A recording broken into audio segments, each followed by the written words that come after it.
Baiklah ibu-ibu salihah yang dirahmati Allah Subhanahu wa taala, alhamdulillah di kesempatan subuh yang penuh berkah bagaimana doa Rasulullah Shallallahu alaihi wasallam, Allahumma barik li ummati fi bukuriha, ya Allah berkahilah umatku di setiap subuhnya. Mudah-mudahan di waktu yang penuh berkah kita meraih ya berbagai keberkahan, subutul khair, tetap dalam kebaikan, waziyadatul khair, dan dilipat gandakan ya, bertambah terus kebaikan kepada kita semua, baik kebaikan untuk akhirat kita dan untuk urusan dunia kita. Baiklah di waktu yang penuh berkas, bagaimana biasa kita berdoa dulu. Ya Allahumma inna nas'aluka ilman nafi'a, ya Allah kami memohon kepadamu ilmu yang bermanfaat, warizqan thayyiba, rezeki yang baik, wa amalan mutaqabbala, dan amal yang diterima oleh Allah Subhanahu wa taala. Dan untuk kesempatan kali ini kita akan menggali tentang sejarah ya. Kita akan mempelajari salah satu ummahatul mukminin, ibundanya orang-orang mukmin. Jadi selain kita punya ibu kandung, kita juga memiliki ummahatul mukminin ya, ibundanya orang-orang mukmin yang kita berkewajiban untuk mempelajari ya, karena ma'rifatul rasul itu, mengenal Rasulullah itu bukan hanya mengenal Rasul, tetapi istri-istri beliau, kemudian anak-anaknya juga ya. Kita harus mempelajarinya, mengambil, meneladani ya setiap keistimewaan yang mereka miliki. Di antaranya pada hari ini kita akan mempelajari tentang kisah dari Siti Aisyah. Nah, di sini sudah ada ya buku tentang kisah Siti Aisyah. Nah, ini Siti Aisyah adalah istri yang paling dicintai oleh Rasulullah Shallallahu alaihi wasallam ya, setelah Siti Khadijah, kemudian yang lain-lainnya.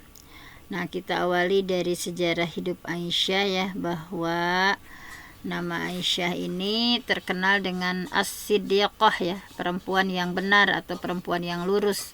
Bahwa Siti Aisyah dijuluki As-Siddiqah atau juga dipanggil Ummul Mukminin ya, yang diberikan kunyah Ummu Abdillah. Walaupun Siti Aisyah tidak memiliki anak, tetapi diberikan kunyah oleh Rasulullah Ummu Abdillah.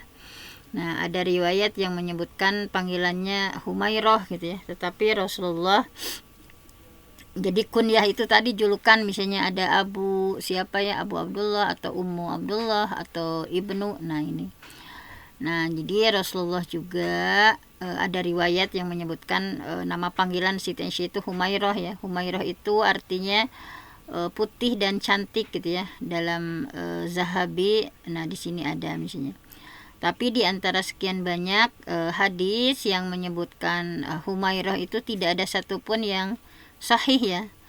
Salah satu di antara hadis tersebut adalah nah ini, bahwa khudu syatara dinakum an hadhil Humairah, ambillah, pelajarilah aturan-aturan agama dari Humairah ini. Nah, sebagian ulama mengira bahwa hadis tentang Humairah ini terdapat dalam Sunan Nasa'i ya, dengan sanad yang sahih. Tetapi setelah diteliti dan dicari gitu ya, ternyata hadis tersebut tidak ditemukan di sana. Ibnu Qayyim al-Jauziyah bahkan mengatakan seluruh hadis yang di dalamnya ada kata Humairah semuanya adalah hadis palsu. Lihat Ibnu Qayyim ya dalam Al-Manar Al-Munif jilid 1 halaman 60 menyebutkan bahwa misalnya ya Humairah, wahai Humairah, la ta'kuli, janganlah kamu makan atin, tanah liat, fa innahu, karena hal itu yurithu kadza wa kadza, menyebabkan ini dan itu. Nah, hadis ini hadis palsu dalam beberapa literatur ya disampaikan. Sedangkan hadis kedua dikutip dalam Ajluni ya, Kashful Kafa. Nah, di sini bahwa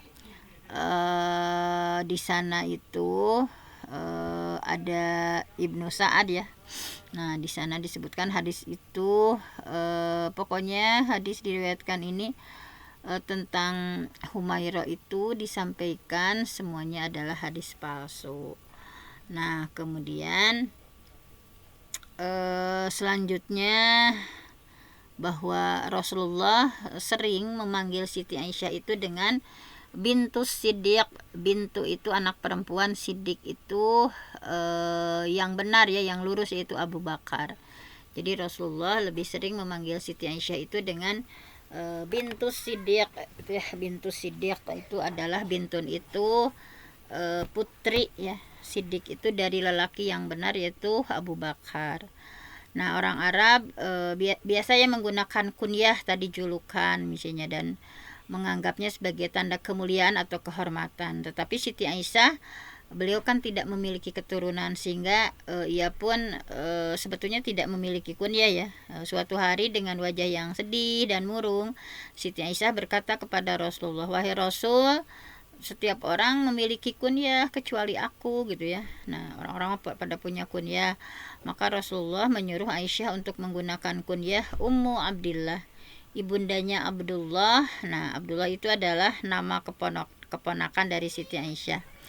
Nah, kemudian ayahnya Siti Aisyah adalah Abu Bakar Siddiq ya. Nama aslinya adalah Abdullah Abu Bakar Siddiq itu.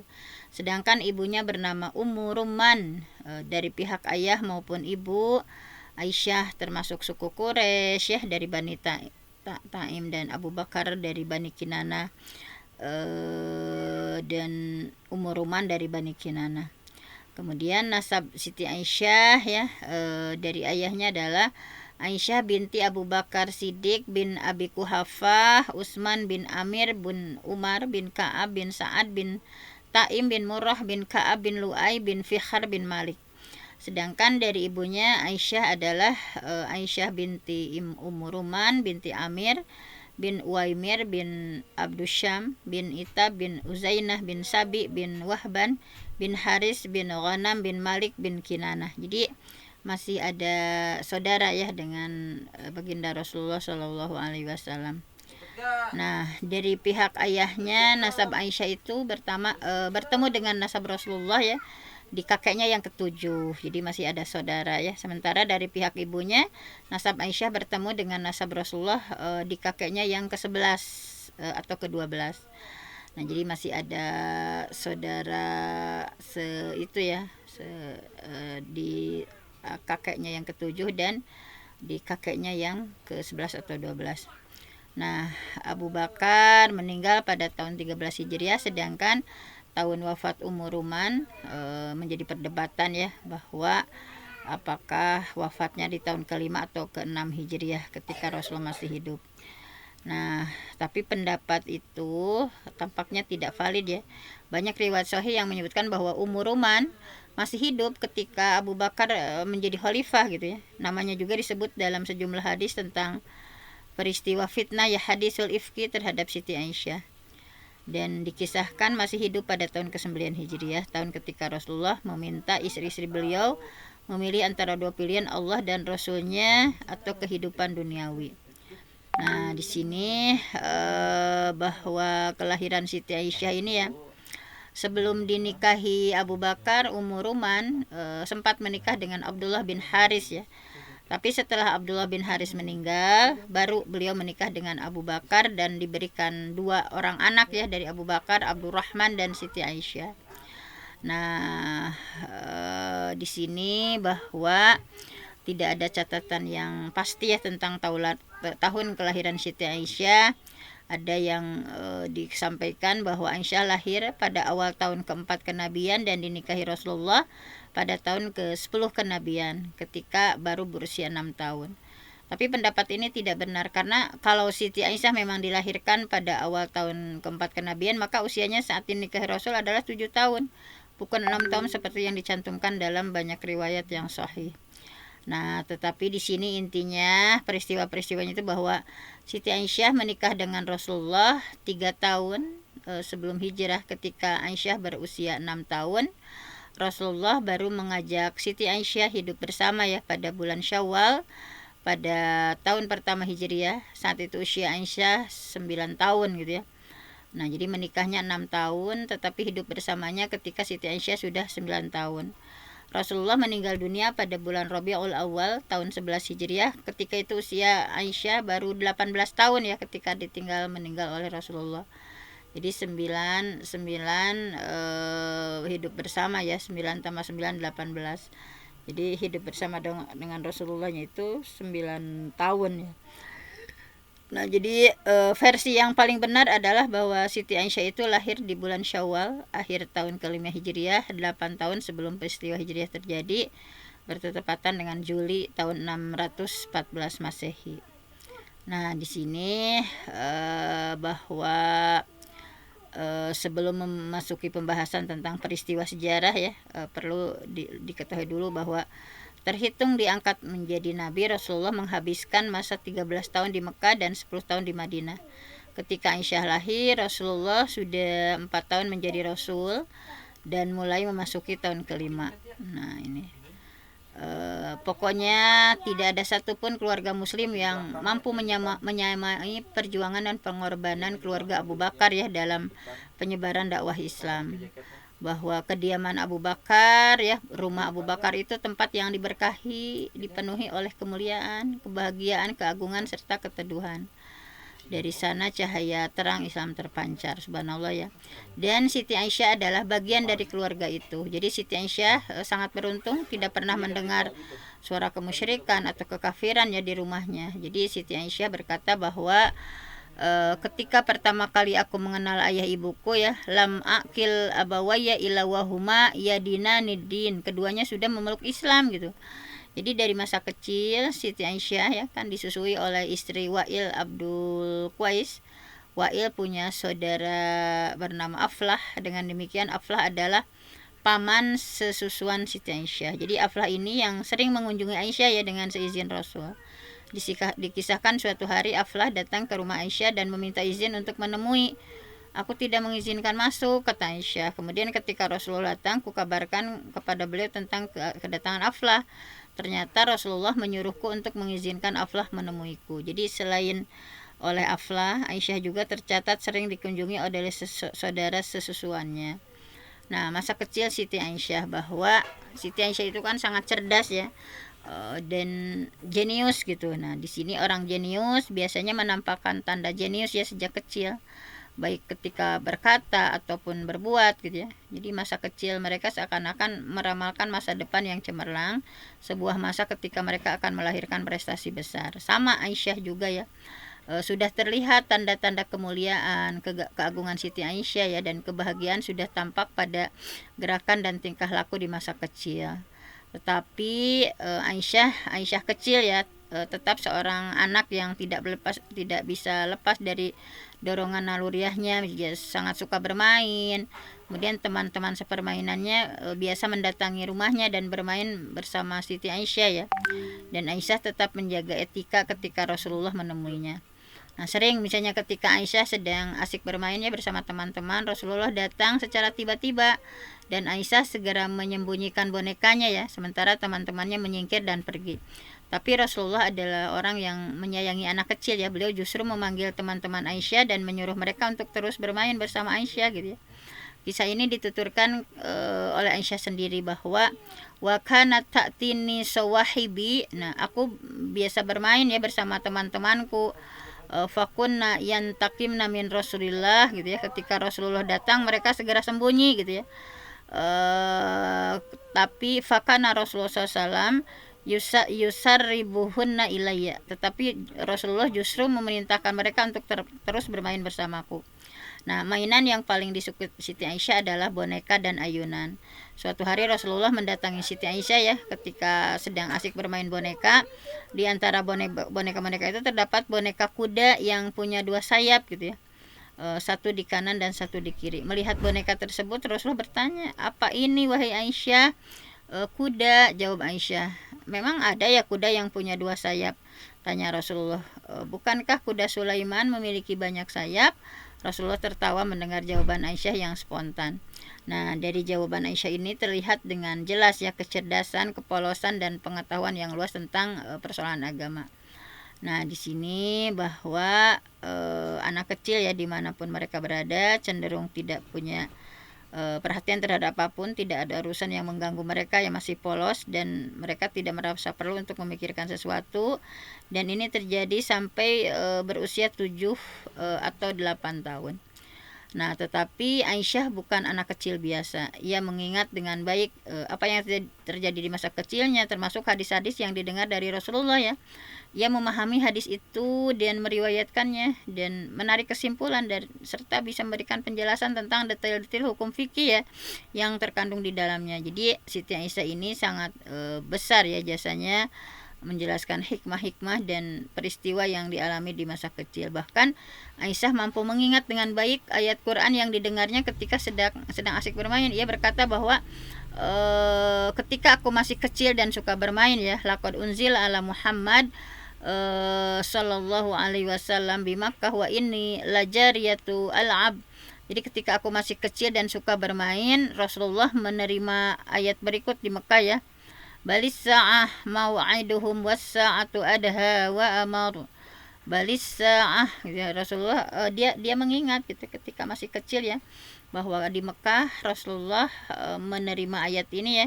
Balis sa'ah, bahkan hari kiamat mau'iduhum itulah hari yang dijanjikan, was sa'atu adha wa amar, dan hari kiamat itu lebih dahsyat dan lebih pahit gitu ya. Beliau meriwayatkan seperti ini. Jadi mengingat gitu ya wahyu yang disampaikan pada Rasul pada masih kecil ya. Jadi ketika Rasulullah berhijrah ke Madinah, Aisyah baru berusia 8 tahun. Tetapi ia mampu mengingat dan memahami rahasia-rahasia hijrah secara rinci gitu ya. Sampai bagian terkecilnya, bahkan tidak ada satupun sahabat yang bisa mengingat peristiwa hijrah sedetil dari Siti Aisyah mengingatnya gitu ya, di antara keistimewaan Siti Aisyah. Kemudian pernikahan yang diberkahi, bahwa Khadijah binti Khuwailid ya, istri pertama Rasulullah yang paling Rasulullah cintai, ketika pernikahan keduanya berlangsung, Rasulullah berusia 25 tahun dan Khadijah 40 tahun.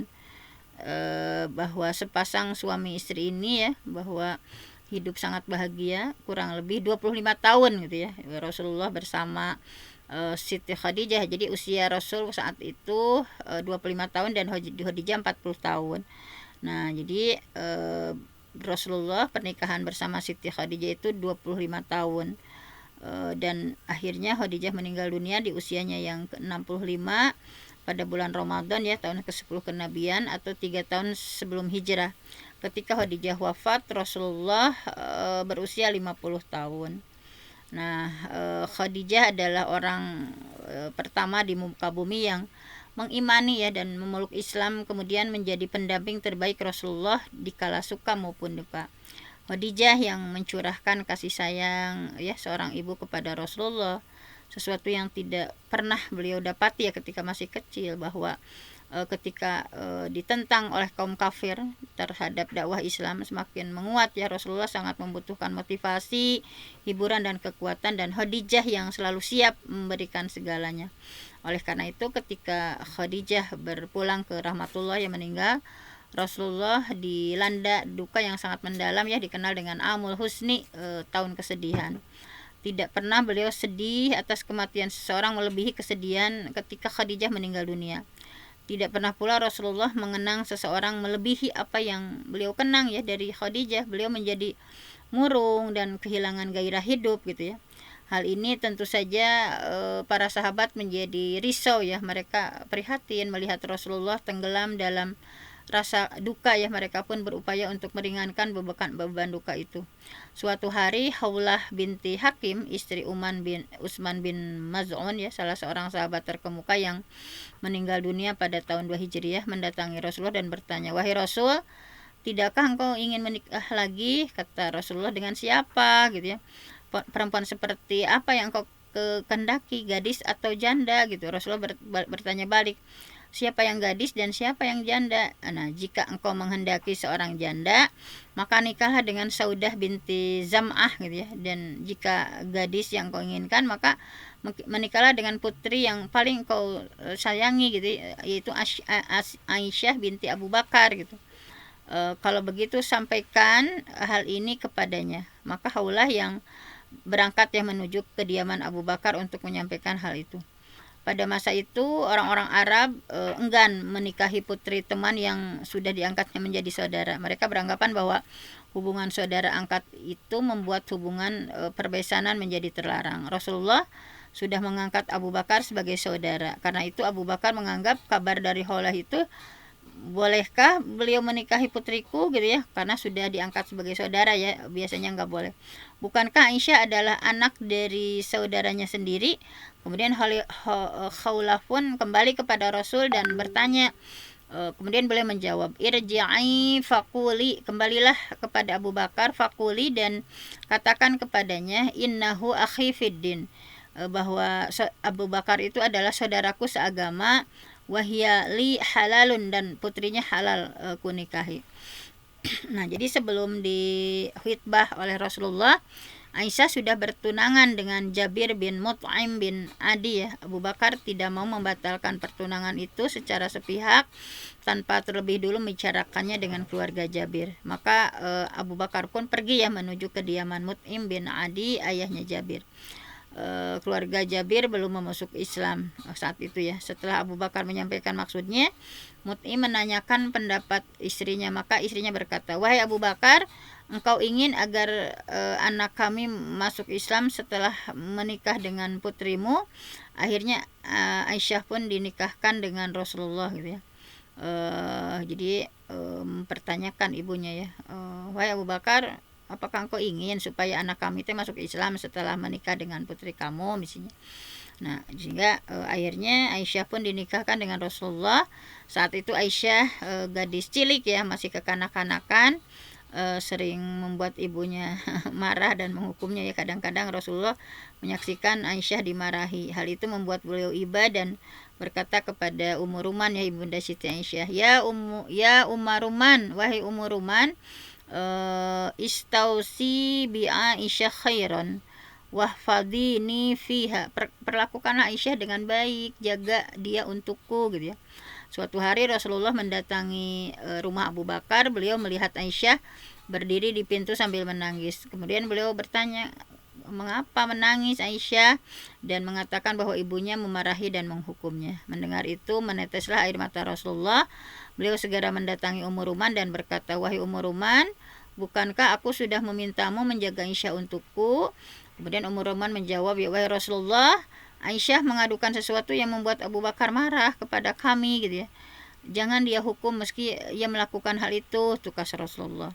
Jadi dalam beberapa hadis dikisahkan bahwa Rasulullah pernah bermimpi ya, didatangi oleh malaikat yang membawa secari kain sutra. Rasulullah bertanya, kain apa itu? Malaikat menjawab, ini istrimu gitu. Maka Rasulullah membuka kain tersebut dan ternyata gambar Aisyah yang terletak di atasnya gitu ya. Jadi memang pernikahan Rasulullah ini adalah wahyu juga ya, bahwa sampai beberapa kali Rasulullah bermimpi gitu ya, bahwa bahwa Rasulullah mimpi didatangi oleh malaikat. Nah, ini dia mimpi yang benar ya, yang membawa kain sutra. Kemudian, kain apa ini, kata Rasul, ini istrimu gitu, ini istrimu. Maka Rasulullah membuka kain itu dan ternyata gambar Siti Aisyah ya yang tercetak di atasnya. Imam Bukhari meriwayatkan kisah itu ya, bahwa Rasulullah bersabda kepada Siti Aisyah, uri tuki ya, aku diperlihatkan tentang kamu ya, qabla antuzawwajaki marotain tuh, sampai 2 kali berarti dari sini ya. Jadi wa ra'aitul malak, dan aku melihat malaikat yahmiluki yang membawa fisarokoh min harir gitu ya, tadi dari kertas yang terbuat dari kain sutra. Fakultu lahu, maka aku bertanya kepada malaikat itu, ikshib, bukalah, fakasyafa faidahiyya anti, maka ketika dibuka ternyata kamu gitu. Fakultu iyakun haza min indillah yumdihi gitu ya, bahwa ketika ternyata kain sutra itu gambar Siti Aisyah ya, lalu aku katakan bahwa jika ini merupakan ketentuan Allah, maka dia pasti akan membuatnya terjadi gitu ya. Iyakun hazamin indillah, jika memang itu adalah dari Allah ya, yumdihi, pasti terjadi. Summa urituki yahmiluki fisarokoh min harir fakultu ikshib fakasyafa faidahiyya anti fakultu iyaku hazamin indillah yumdihi. Nah, jadi Rasulullah pada kesempatan lain, jadi 2 kali ya mimpinya, aku kembali melihatnya dan membawa secari kain yang terbuat dari sutra. Maka aku katakan kepada malaikat itu, ikshib ya, singkaplah secari kain tadi yang terbuat dari sutra itu, maka aku katakan singkaplah, dan ternyata kain itu ada Siti Aisyah gitu. Kemudian aku berkata, jika ini merupakan ketentuan Allah ya, iyaku haza min indillah, jika ini adalah ketentuan Allah, yumdihi, pasti akan membuatnya terjadi. Jadi menikahi Siti Aisyah itu sesungguhnya itu adalah wahyu dari Allah ya, dan diperlihatkan sebelum menikahi itu malaikat memperlihatkan ya, ada gambar Siti Aisyah di dalamnya dan menyampaikan itu adalah istrimu gitu. Dan Aisyah kemudian dinikahi oleh Rasulullah ketika ia masih berusia 6 tahun ya. Tujuan paling mendasar dari pernikahan ini adalah mengukuhkan hubungan antara kekhalifahan dan kenabian. Nah, bahwa iklim Arab yang begitu panas ya membuat perkembangan fisik perempuan menjadi cepat. Nah, tetapi di sisi lain pribadi cemerlang yang membuat bakat dan potensi tinggi untuk mengembangkan kemampuan intelektual mereka biasanya cenderung untuk mencapai ketahanan fisik lebih cepat daripada orang biasa. Jadi kalau dalam bahasa Inggris, orang dengan karakter semacam ini disebut preciosius gitu ya, orang yang menjadi dewasa lebih cepat daripada teman sebayanya. Di atas itu semua, keputusan Rasulullah untuk menikahi Aisyah pada usianya yang sangat dini yang menunjukkan bahwa kecerdasan Aisyah, kematangan, kedewasaan berpikir Aisyah memang mencapai sebuah tingkat yang sangat mengagumkan. Nah, kemudian berlangsunglah ya pernikahan secara sederhana. Ummu Atiyah mengisahkan dengan sangat indah bahwa Rasulullah datang menghitbah Aisyah binti Abu Bakar yang masih kanak-kanak. Saat itu Aisyah sedang bermain. Tiba-tiba pengasuhnya datang memegang tangan Aisyah dan mengajaknya pulang. Sebelum dinikahkan, Aisyah terlebih dahulu didandani ya, diberi hijab. Setelah itu baru Abu Bakar menikahkannya dengan Rasulullah SAW. Demikian pernikahan ya perempuan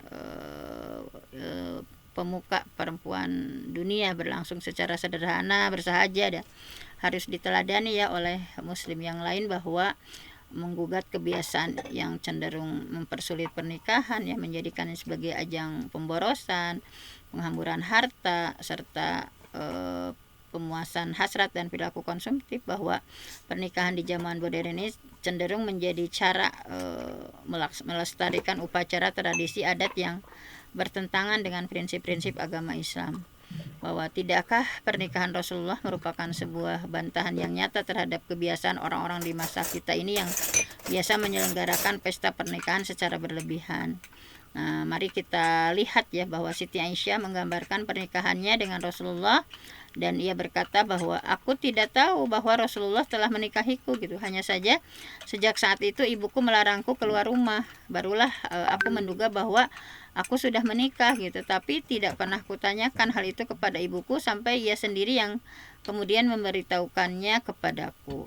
Nah, mahar Siti Aisyah. Nah, berdasarkan dua pernyataan dari Ibnu Sa'ad, mahar yang diberikan Rasulullah kepada Siti Aisyah adalah sebuah rumah dengan harga 50 dirham atau setara dengan 10 rupiah kalau di India ya. Harga ini tidak masuk akal karena uang sejumlah 10 rupiah tidak bisa digunakan untuk membeli rumah sekecil apapun rumah tersebut. Dalam riwayat Ibnu Ishaq, mahar yang diberikan Rasulullah adalah 400 dirham. Ada juga riwayat lain ya dari Ibnu Sa'ad bahwa Aisyah berkata bahwa mahar yang diberikan Rasulullah adalah 12 ifkiyah dan 1 nasyi gitu ya, yang setara dengan 500 dirham. 1 ukiyah itu setara dengan 40 dirham, sementara 1 nasyi itu 20 dirham. Nah, di sini ya bahwa kana sodakuhu, bahwa mahar yang diberikan Rasulullah li aswajihi kepada istri-istrinya sintai asyrah ukiyah wa nasyan adalah 12 ukiyah dan 1 nash. Bahwa dari manash, tahukah kalian apa nash itu? Nisfu ukiyah, nash itu setara dengan setengah ukiyah. Jadi seluruh mahar Rasulullah bernilai 500 dirham, dan itulah jumlah mahar yang beliau berikan kepada istri-istri beliau. Jadi 500 dirham ya. Nah, subhanallah ya, jadi Rasulullah sebetulnya besar ya memberikan maharnya ya kepada para istri-istri beliau gitu ya. Coba kita lihat bahwa 500 dirham itu ya. 500 dirham itu kalau dirupiahkan gitu ya, dirham dirupiahkan itu berapa coba?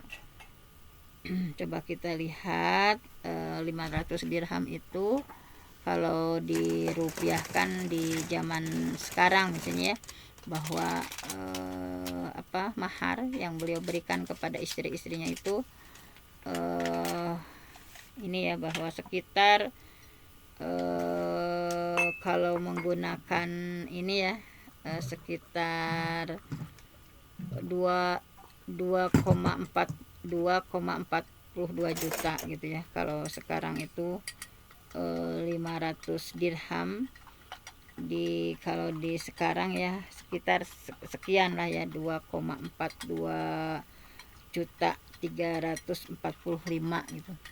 Nah, jadi jika nilai mahar yang diterima Aisyah itu dibandingkan dengan nilai mahar yang biasa diberikan secara berlebihan hari ini ya di sekarang, maka akan terlihat perbedaan besar di antara keduanya. Banyak orang yang menganggap bahwa pemberian mahar dalam jumlah yang sedikit adalah menghina ya terhadap keluarga istri dan akan mengakibatkan turunnya prestise sosial. Terhadap anggapan tersebut kita patut bertanya bahwa adakah di masa kita nih sebuah keluarga yang lebih mulia, lebih terhormat serta lebih tinggi derajatnya dari keluarga Abu Bakar Siddiq? Tentu saja tidak. Nah, jadi di sini ya memang Aisyah ruha mahron gitu, yang diberkahi itu adalah yang maharnya memudahkan gitu ya. Tetapi kalau untuk laki-laki ya silahkan untuk memberikan sesuai dengan kemampuannya. Kemudian tahun pernikahan Siti Aisyah, bahwa para sejarawan berbeda pendapat ya tentang tahun pernikahan Rasulullah dengan Siti Aisyah. Badruddin Al-Aini menuturkan bahwa Rasulullah menikahi Aisyah itu 2 tahun sebelum hijrah gitu. Ada juga yang menyatakan bahwa pernikahan tersebut berlangsung pada bulan Syawal, 3 tahun atau setahun setengah sebelum hijrah. Usia Siti Aisyah ya baru 6 tahun. Ada juga yang mengatakan 7 tahun. Rasulullah dan Siti Aisyah mulai hidup bersama pada bulan Syawal tahun kedua Hijriah setelah perang Badar. Menurut beberapa riwayat, pernikahan Rasulullah dengan Aisyah berlangsung 3 tahun setelah Khadijah wafat. Namun beberapa sejarawan menyatakan bahwa pernikahan itu terjadi pada tahun yang sama dengan tahun wafatnya Khadijah. Nah, ini menentukan tahun pernikahan Aisyah itu akan menjadi lebih mudah kalau tahu wafatnya Khadijah ya. Tetapi memang sejarawan tidak berhasil menemukan sepakat tentang kapan Khadijah wafat, 5, 4 atau 3 tahun sebelum hijrah gitu ya. Aisyah sendiri tercatat menuturkan 2 buah riwayat yang bertentangan dengan tahun pernikahannya. Dalam sebuah riwayat, Aisyah menyatakan bahwa aku tidak pernah merasa cemburu kepada seseorang wanita sebesar rasa cemburuku pada Khadijah, karena Rasulullah sering teringat kepada Siti Khadijah gitu ya. Dan Rasulullah menikahiku 3 tahun setelah Khadijah wafat. Nah, itu menurut Siti Aisyah ya. Sementara dalam riwayat lain, Aisyah justru menyatakan bahwa Rasulullah menikahinya pada tahun ketika Khadijah wafat.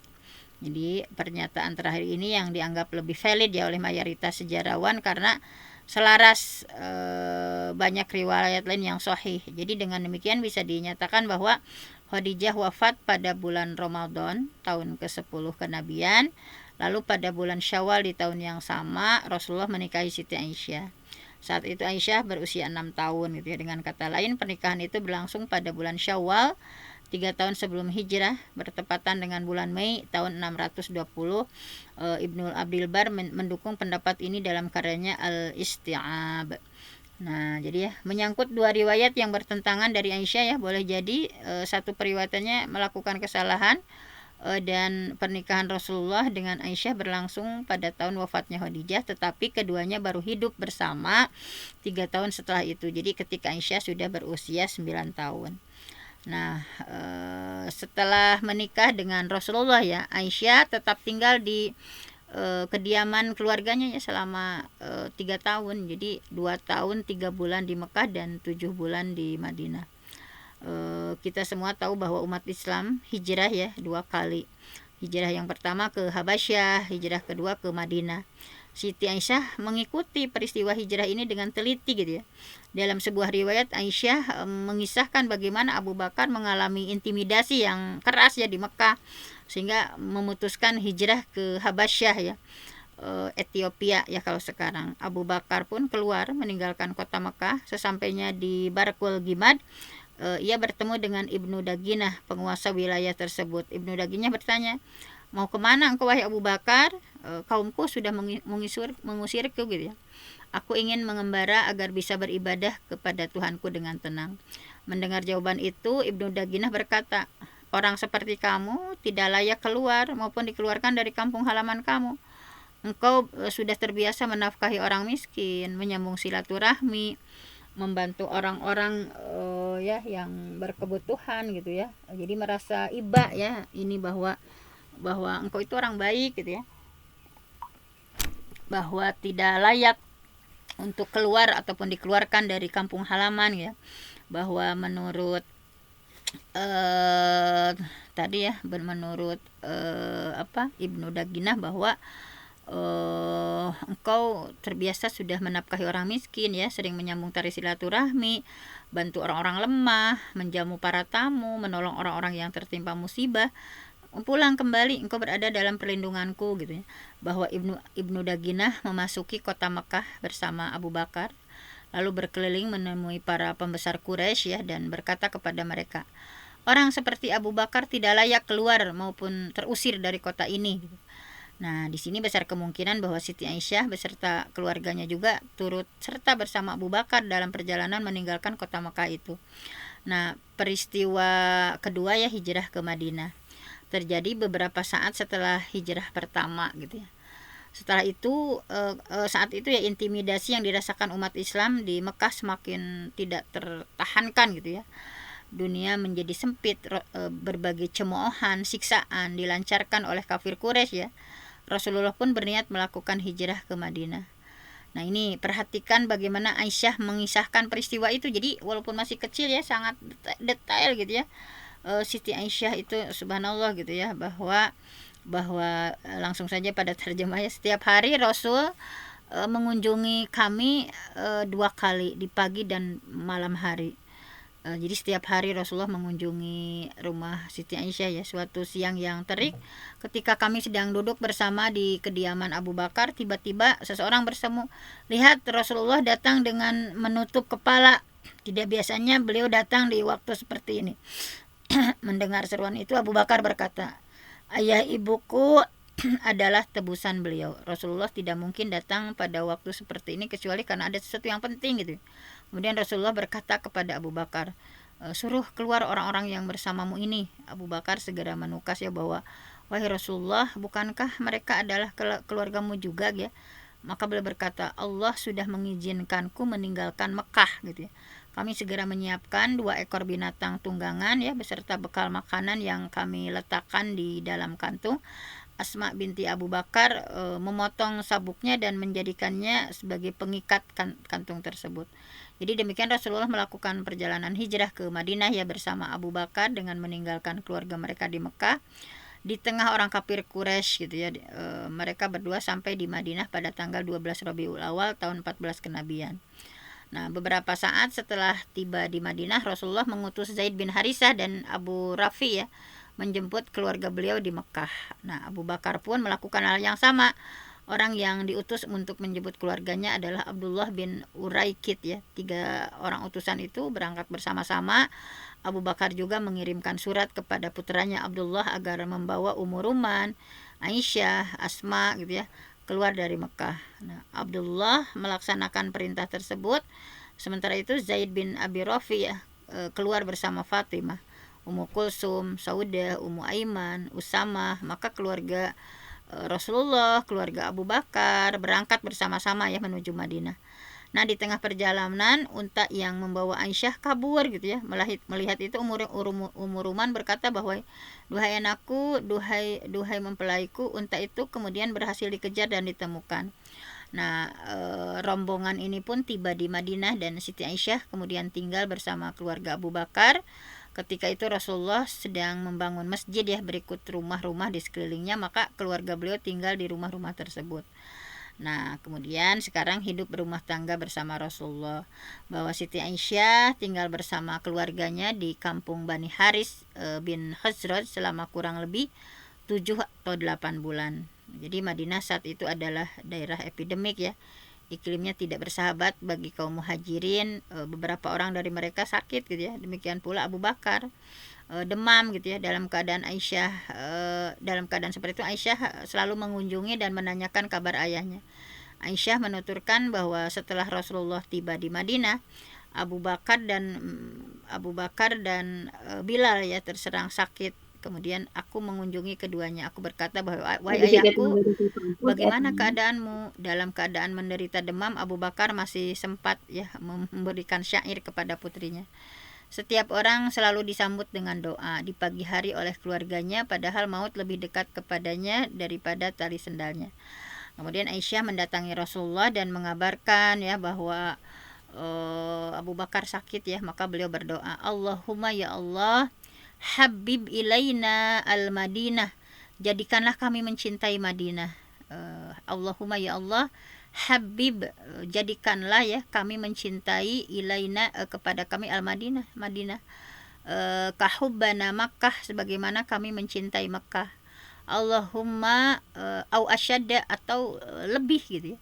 Jadi karena Madinah kan ada ini tadi epidemik ya, sehingga pada sakit, ada yang demam ya, termasuk Abu Bakar, dan termasuk juga tadi ya hamba sahaya yang itu ya, siapa tadi namanya, Bilal bin Rabah gitu pada sakit gitu ya.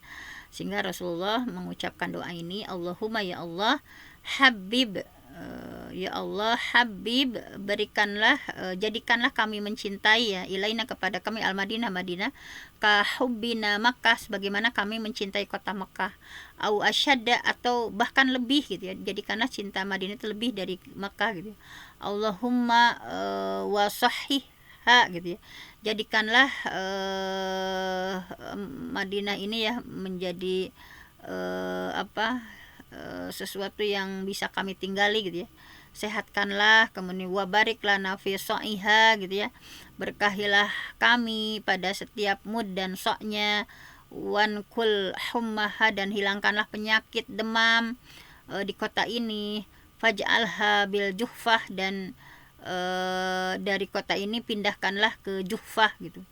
Jadi ini doa Rasulullah. Jadi sehingga iklim Madinah yang tidak bersahabat itu juga sangat mempengaruhi Aisyah ya. Sama Aisyah juga sakit gitu. Abu Bakar selalu mengunjungi, mencium, serta menanyakan keadaan putrinya yang sedang sakit. Penyakit yang diderita Aisyah berat ya, sampai membuat rambutnya rontok gitu. Aisyah menuturkan sendiri bahwa faqadimna al-Madinah, kami saat itu tiba di Madinah, fawaqi'atu syahron fawafa sya'ri jumaimatan gitu ya, bahwa saat itu tiba di Madinah aku terserang penyakit selama sebulan, sehingga rambutku rontok ya. Setelah sembuh rambutku tumbuh kembali dengan lebat. Nah ini ya, setelah sembuh dari penyakitnya, Aisyah segera dipersiapkan ya, serta dididik untuk menjalani kehidupan berumah tangga. Abu Bakar bertanya kepada Rasulullah, wahai Rasulullah, apa yang membuatmu tidak mengajak putriku hidup bersama? Rasulullah menjawab, aku tidak memiliki mahar, jawab Rasul. Maka Abu Bakar memberi Rasulullah harta sejumlah 12 ukiyah dan 1 nasi. Dengan mahar itu Rasulullah pun segera memboyong Aisyah untuk hidup bersama sebagai sepasang suami istri. Ini hadis riwayat Tabrani. Nah, kisah ini mengajarkan kepada kita untuk tidak menganggap remeh ya persoalan mahar yang menjadi hak istri, bahwa Allah mewajibkan suami memberikan mahar kepada istri gitu ya, sebagai bentuk penghormatan terhadapnya. Rasulullah dan Siti Aisyah sudah terikat oleh hubungan pernikahannya sejak di Mekah, meski keduanya baru hidup belakangan ya. Aisyah menyampaikan bahwa Rasulullah menikahiku ketika aku berusia 6 tahun, dan kami mulai hidup bersama ketika usia 9 tahun. Kami tiba di Madinah suatu hari ketika aku sedang asik bermain ayunan bersama temanku. Ibuku tiba-tiba datang dan berteriak agar aku mendatanginya. Aku tidak tahu apa yang ia inginkan dariku gitu ya. Kemudian Ruman ya menarik tanganku sampai ke depan pintu rumah. Aku terengah-engah gitu ya dibuatnya. Maka aku tenangkan diriku hingga nafasku kembali normal. Ketika aku memasuki rumah, ku dapati banyak wanita Ansor sedang berkumpul di sana. Mereka berkata kepadaku, semoga engkau memperoleh kebaikan, berkah dan nasab yang baik. Ibuku pun ya menyerahkanku kepada mereka agar rambutku dicuci dulu gitu ya, wajahku didandani dulu. Tiba-tiba aku dikejutkan oleh masuknya Rasulullah ke dalam kamarku di pagi hari itu. Lalu para wanita tersebut menyerahkanku kepada beliau. Nah, di sini dan Asma binti Yazid ya, salah seorang teman Aisyah, mengisahkan tentang hidangan yang disuguhkan kepada Rasulullah saat Aisyah diserahkan kepada beliau. Asma menyampaikan bahwa aku adalah wanita yang mendandani Siti Aisyah dan menyerahkan kepada Rasulullah. Demi Allah, hidangan yang disuguhkan kepada beliau saat itu hanyalah segelas susu gitu ya. Beliau meminumnya dan memberikannya kepada Siti Aisyah. Tetapi Aisyah merasa malu untuk menerimanya. Maka kukatakan ya, jangan kamu tolak pemberian Rasulullah, ambillah. Aisyah pun mengambil susu tersebut dan meminumnya malu-malu. Kemudian Rasulullah berkata kepadaku, berikan susu itu kepada teman-temanmu. Aku menjawab, kami tidak menginginkannya. Mendengar jawabanku, Rasulullah berkata, jangan kau tambah rasa lapar dengan dusta gitu ya. Jangan bohong, pasti mau udah lapar gitu. Aku pun bertanya, wahai Rasulullah, jika salah seorang dari kami berkata tidak suka untuk sesuatu yang sebetulnya ia suka, apakah pernyataannya itu dianggap dusta? Maka Rasulullah menjawab, innal kazib gitu. Setiap dusta itu yuktabu kaziban, akan ditulis sebagai dusta, hatta tuktabal kuzaibah. Demikian pula dusta kecil ya, akan ditulis juga sebagai dusta kecil. Nah, ini jadi seperti itu. Nah, kemudian peristiwa ini terjadi ya ketika siang di bulan Syawal tahun pertama Hijriyah. Nah, ini pendapat yang paling kuat di kalangan sejarawan. Nah, tetapi Badruddin Al-Aini menulis dalam karyanya Umdatul Qari, Rasulullah memboyong Aisyah ke rumah beliau itu pada bulan Syawal tahun kedua Hijriyah setelah perang Badar. Nah, jadi pendapat Badruddin ini tidak benar karena hal itu mengasumsikan bahwa usia Aisyah saat itu 10 tahun, padahal semua literatur hadis dan sejarah sepakat bahwa usia Aisyah ketika mulai tinggal dengan Rasulullah adalah 9 tahun. Nah, ini ada pelajaran-pelajaran penting dari pernikahan Rasulullah dan Siti Aisyah ya, bahwa kita sudah memperoleh gambaran yang sangat jelas tentang pernikahan Rasulullah dengan Siti Aisyah, tentang mahar beliau yang beliau berikan kepada Siti Aisyah ya, tentang bagaimana keduanya memulai hidup bersama. Semua itu dilaksanakan secara sederhana gitu ya, bersahaja, tanpa memaksakan diri untuk berpoya-poya atau menghamburkan harta. Dan untuk yang demikian hendaknya berlomba-lomba ya, wa fi dzalika falyatanafasil mutanafisun. Nah, salah satu pelajaran penting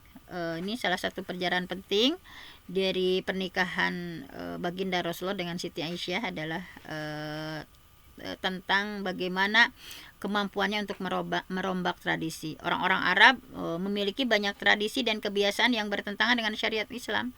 Bahwa pernikahan Rasulullah itu kemudian menghapuskan tradisi buruk tersebut dan menggantinya dengan tradisi yang lebih baik, lebih mudah dan lebih terbuka. Di antara tradisi buruk itu diantaranya bahwa bangsa Arab beranggapan bahwa menikah dengan putri teman yang sudah dianggap saudara sendiri adalah perbuatan terlarang. Misalnya kita udah bestian misalnya, itu terlarang.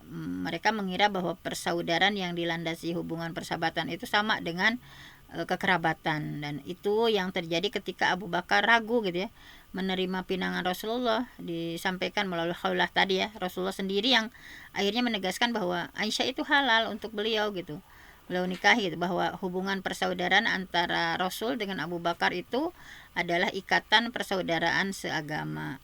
Kemudian bangsa Arab tidak mau menikah atau menikahkan putri mereka di bulan Syawal gitu asalnya gitu ya. Mereka terpengaruh dengan mitos bahwa penyakit sampar atau mewabah pada bulan Syawal gitu, bahwa bulan Syawal itu bulan sial gitu, banyak penyakit ya. Rasulullah berniat untuk menghilangkan kepercayaan yang tidak berdasar ini. Aisyah sendiri menganjurkan kepada keluarganya untuk melangsungkan pernikahan di bulan Syawal gitu. Bahwa beliau menegaskan bahwa tazawwajani Rasulullah fi Syawal, Rasulullah menikahiku pada bulan Syawal gitu. Wa banabi fi Syawal, dan kami juga mulai hidup bersama di bulan Syawal gitu ya. Fa ayyunisa Rasulillah kana ahda indahu minni. Adakah istri Rasul yang lebih beruntung dibandingkan aku gitu. Jadi untuk memotivasi orang-orang untuk menikah di bulan Syawal. Nah, bangsa Arab juga terbiasa menyalakan api ya di hadapan mempelai. Dalam adat mereka, seorang suami juga mendatangi istri pertama kali dengan ditandu gitu. Imam Bukhari dan Kustulani menyatakan bahwa Rasulullah kemudian menghapuskan kebiasaan-kebiasaan itu. Nah, mungkin hanya itu dulu ya, sudah jam 6.30. Kisah dari Siti Aisyah masih banyak yang harus kita pelajari ya. Bagaimana Siti Aisyah di madrasah kenabian ya, bagaimana beliau menuntut ilmu, kemudian hikmah dari poligami yang dilakukan Rasulullah. Kemudian juga kita akan mempelajari ya Abu Bakar dan pendidikan putri-putrinya seperti apa. Kemudian yang lain-lainnya ya masih banyak. Aisyah meminta penjelasan kepada Rasulullah. Kemudian bagaimana tentang hal-hal lain yang penting ya kita pelajari kan. Jadi selain dari kita punya ibu kandung, kita juga punya ummahatul mukminin, ibundanya orang-orang mukmin. Wajib kita pelajari dan kita teladani ya tentang Rasulullah dengan istri-istri beliau, dengan putri-putri beliau gitu ya, bahwa kita harus ma'rifatul Rasul, mengenal Rasulullah itu dengan segala tetek bengeknya ya, dengan segala apa yang terjadi pada diri Rasul, kemudian bagaimana istri-istri beliau, kemudian putra-putri beliau seperti apa. Mudah-mudahan semakin kita ma'rifatul Rasul, mengenal Rasulullah, kita semakin mencintai ya baginda Rasulullah Shallallahu Alaihi Wasallam, dan kita pun bagaimana meneladani ya kisah atau Rasulullah bersama para ummahatul mukminin, ibundanya orang-orang mukmin. Yang benar datangnya dari Allah, yang salah dari saya sendiri. Aqulu qouli hadza wa astaghfirullah li wa lakum. Wassalamualaikum warahmatullahi wabarakatuh. Waalaikumsalam warahmatullahi wabarakatuh. Demikianlah apa yang telah kita dengarkan bersama, pelajaran yang telah disampaikan oleh guru kita. Syukran jazilan wa jazakillah ahsanal jazaa Bunda Dokter atas ilmunya. Mudah-mudahan kita semua dapat mencontoh akhlak tauladan dari para ummahatul mukminah yang dicontohkan dari istri-istri baginda Nabi besar kita Muhammad SAW. Asatidah yang dimuliakan Allah Subhanahu wa taala, marilah kita tutup kajian ini dengan pembacaan istighfar dan kafaratul majlis. Astaghfirullahaladzim, astaghfirullahaladzim, astaghfirullahaladzim, subhanakallahumma wa bihamdika asyhadu an la ilaha illa anta astaghfiruka wa atubu ilaik. Jazakumullah kepada para asatidzah yang membersamai kegiatan ini. Saya ucapkan wassalamualaikum warahmatullahi wabarakatuh. Waalaikumsalam warahmatullahi wabarakatuh. Ini Bunda, mohon maaf.